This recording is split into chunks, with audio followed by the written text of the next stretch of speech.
So just a summary of what I did. I did not target for specifically the students of education, so everyone. I targeted a specific group. So since I do not know much about like education, I was just a student, but I was also in the student council. So I wanted to target the student council because that's the only thing I know how to do. So.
So yung slides ko is just like how shower right now.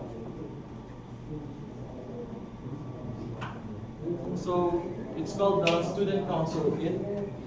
I'll just jump into the problems.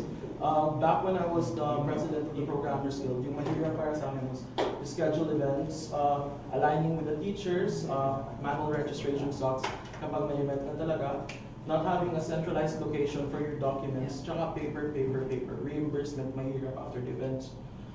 So, ang features ng Student Council Kit, we have an event scheduler, we have email notifications to the counselor advisors. It comes with an easy event registration during events, easy access to document templates, which is on SharePoint, and easy reimbursement with the help of AI. So I'll jump into the app. So I made this on Power Apps.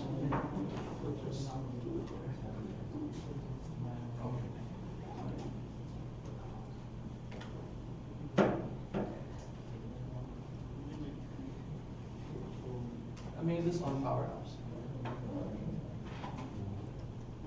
I did not have time to create other like SharePoint lists or do some integration with Dynamics, but I just for the schedule of an event, yung technical side, I just made it as a connection for now. But later on, we can use that.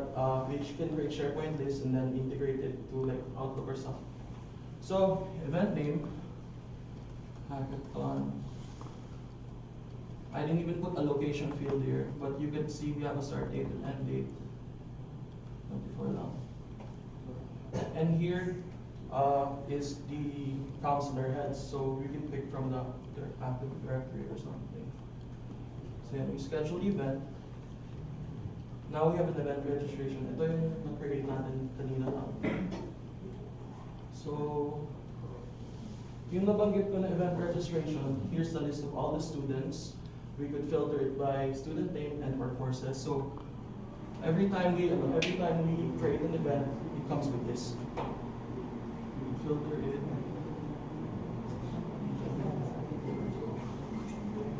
And then see, let's say I want to register Abang JSON sales. My confirmation so that we don't have to, we can't misclick it. So ngayon, ito lang yung working list. So yan yung mag-update dun stuff. But even then, we don't want to just keep registering. We want to see reports. So what I did was, hindi Power BI because I did not have the time. So I just wanted to know kung ilang students sa venue, ilang students papapunta, and we could check that. Checklist. We also have a refresh just in case, so that we can do this with multiple people. So kahit hindi lang ikaw isa, we can have multiple people accessing the app. And since local collections lang yung ginagawa ko dito, hindi updated on their end, so we can refresh. We also have raffle if we want to have fun. So, basing sa list natin, we have a countdown, and then that. Then we can have winner, stuff, so on and so on. Back here, I also mentioned na ano na yun? Templates in one place. So we got here, it goes outside and goes to the document library. I don't have any documents because I don't do documents. And the last thing I said was reimbursement. I don't have a screen for reimbursement, but I can show you a video of what I did. So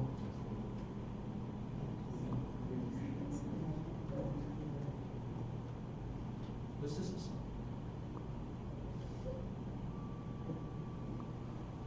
It takes a photo, there's a receipt, scans it, then supposedly dapat mag-email yan in an email to your teacher and stuff. So Character recognition. so far that's the app I made. It's not for everyone, but it targets the student council, and I think this will really help them. Are you done? Bibilin na daw. Bibilin na.